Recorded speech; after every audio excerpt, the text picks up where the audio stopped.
Welcome to Melanated Mental Health. Yay! Yay! I know, right?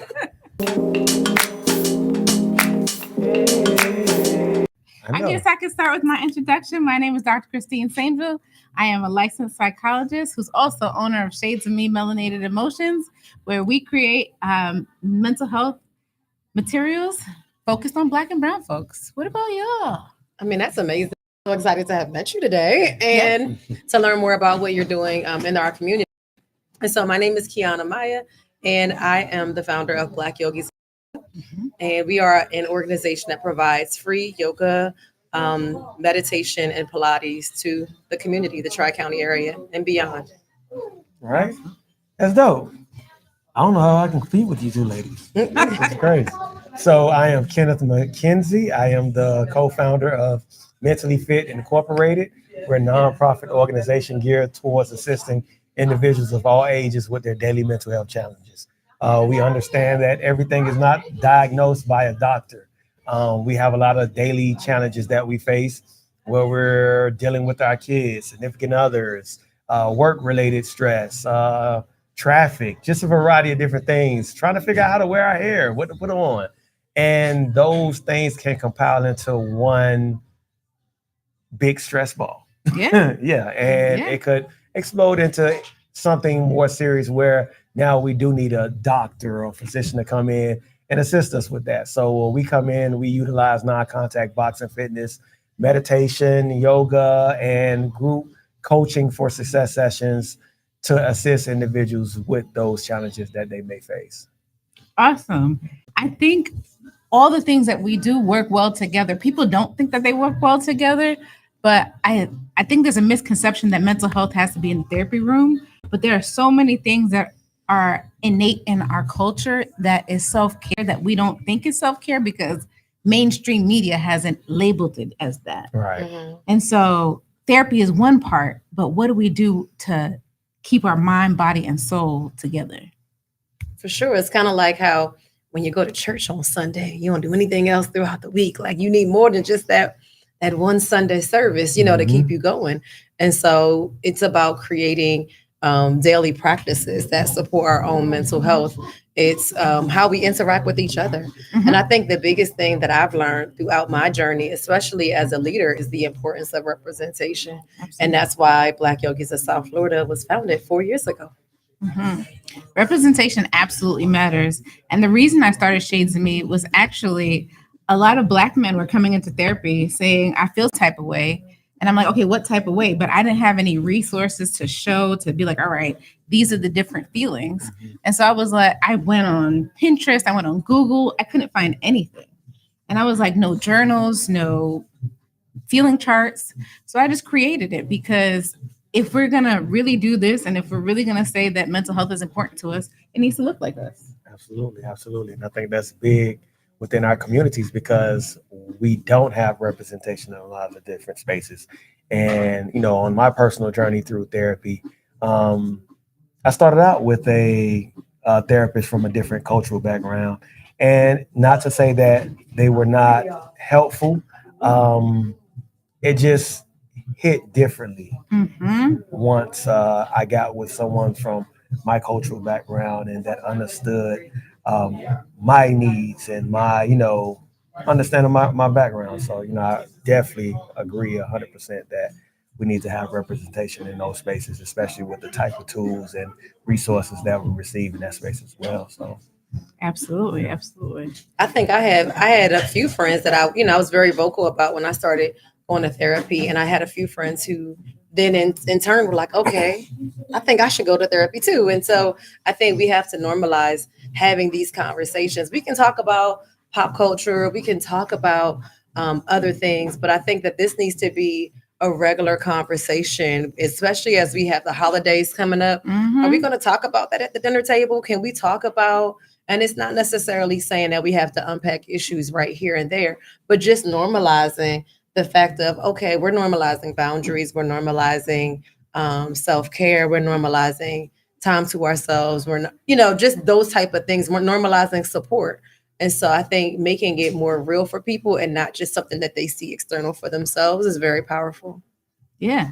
and even effective communication. Mhm. Because a lot of times families don't know how to effectively communicate and they just shut down and cut each other off for 10 years Mhm. when this could have been handled with a simple conversation. Yeah, I mean, we talked about this a while ago. Is we have these misunderstandings, and we stop talking to one another, thinking that, well, you had an issue with me, Mm-hmm.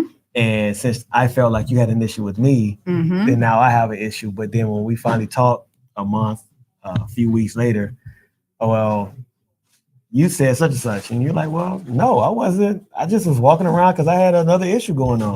Well, I thought you was feeling a certain type of way about me, so that's why I had that attitude with you. And it's like, again, a simple conversation, once it occurs, could change a whole, energy and trajectory of a conversation. And It could change a whole family. Yeah, Because how many absolutely. times do siblings go, they don't talk to each other and their kids don't talk to each other? Right. Absolutely. Mhm. So, Or you don't know a whole side of your family specifically because your parent exactly. doesn't, Right. interact with them. Exactly. And it Exactly. happens, and we don't know the harm that it does to generations of families moving forward. And you're walking by maybe a first or second cousin Mm-hmm. in the street or attending school with them, and you don't even know it because mom had an issue with something that Auntie Diane said, or someone that said something, and now it's a whole issue moving forward. So conversations and misunderstandings are big in our family dynamics. So yeah. I do have a question. What is the favorite part of your business? The favorite part of our business is just being able to give people something that they might have not experienced before. So we don't just work with youth, we also work with adults and we work with seniors. And particularly with our seniors, just to hear a senior say that I've never put boxing gloves on in my life and I've never hit anything. This is my first time punching a heavy bag. That's powerful because once you see them actually participating and doing the activities and just the energy that comes along with it, it gives you a different feeling. And especially when you hear their age and you're like, oh well, I'm 91 years old, you're like, my goodness, you're 91 and you're Mm-hmm. like, it's a different feeling. But keeping them connected within the community is big because we know, like we talk about the holidays, a lot of people have lost so many individuals around them, but they're still here. And sometimes they find themselves removing themselves from community, removing themselves from families, and just pretty much staying in this cocoon of a space. Mm-hmm. And it's not good. Mhm. And, being able to get them outside, just doing something active that they enjoy and, being able to interact. Now, did you feel that? How was your arms? Oh my God, my arms were on fire and I really liked it. My blood was pumping. To see them with that type of energy is very rewarding at the end of the day. What I would add to that is not only losing people, losing friendships, Correct. losing jobs, Mhm. that grief shows up in so many different types of ways that sometimes we don't honor that and how it can impact how we move through the world. Like losing friendships of That's how- 10, 15 years. Mhm. People really grieve that. Yeah, for sure. And so the holidays brings up all of these feelings that we don't know what to do with. And so self-isolation is absolutely something that people actually do. Right. What is your favorite part? I think similar to what Kenneth shared, for so many people in the classes that we've done, it was their very first time taking yoga.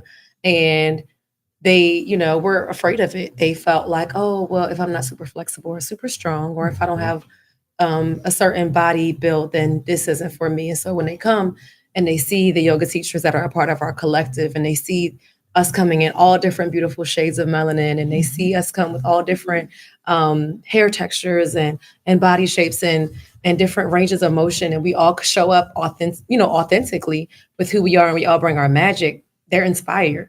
And to come to a class where you can hear the language being spoken the way that you speak. You can hear the music that you like to groove to and to move to.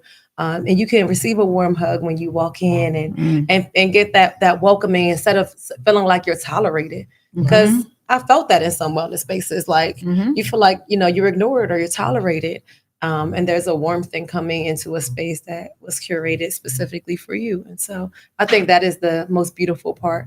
And I would just also add is because our classes are open to all generations, seeing those generational cycles being broken, like in real time, and watching, a mother and a child, or a grandmother or grandfather and a child, practicing yoga together. I think that that's beautiful because it's saying, okay, I believe and I invest in the next generation. And maybe I didn't get a chance to exposure to this as a kid, but I want to give this to you.